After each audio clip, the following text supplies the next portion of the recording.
Hello guys, welcome to my YouTube channel. তো 00M আমার channel. তো বলছিলাম না, আম পেকেছে গাছে। তো এমন আম গাছ থেকে পড়ে, আম তো পাই না।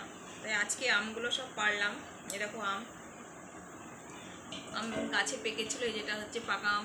দেখো, গাছ পাকা আম। গাছ পাকা আম খেতে হেভি টেস্টি, দারুণ লাগে। কিছু আম পড়ে ফেটে গেছে, এই দেখো পড়েছে, এটা পড়ে ফেটে গেছে। এগুলো দিয়ে কালকে আচার করবো, মিষ্টি আমের আচার।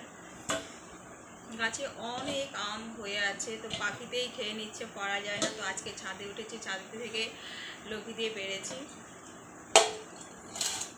লাঠি পারলাম। গাছের আম মানে আনন্দ। দেখো, কেনা জিনিস তো 12 মাস কিনে খায়, তো আম কিনে খায়, সেটার একটা আলাদা আনন্দ। আর এই গাছের ফল মানে এটা হচ্ছে একটা আলাদা আনন্দ। মানে গাছ থেকে পেরেছি, গাছের ফল মানে দেখলে এগুলো কি মনে হয়, একটু আনন্দ আনন্দ ভাবলে আনন্দ ভাব লাগে যে গাছের আম, তাই না? যে কোনো জিনিস দেখবে, কোনো গাছ লাগালে যদি ফল হয় তো কি আনন্দ হয়, সেটা তুলতে কি মজা লাগে যে আমি লাগিয়েছি, সেই গাছে হয়েছে। এটা সবাইকে বলতে হবে, আমি একটা গাছ লাগিয়েছি, গাছে ফল হয়েছে, জানিস?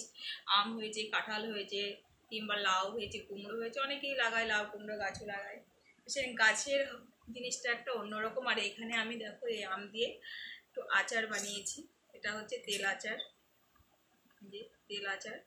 আমটা ঘষে নিয়ে নুন হলুদ মাখিয়ে রোদে দিয়ে তেলটা গরম করে ফুটে নিয়ে তারপরে আমি ঘষা আমগুলো দিয়ে দিয়েছি। এর মধ্যে মৌরি, লঙ্কা, একটু মশলা দিয়ে দিয়েছি। ব্যাস, হয়ে গেছে আচার। তো কালকে মিষ্টি আচার করবো। ওকে, বাই।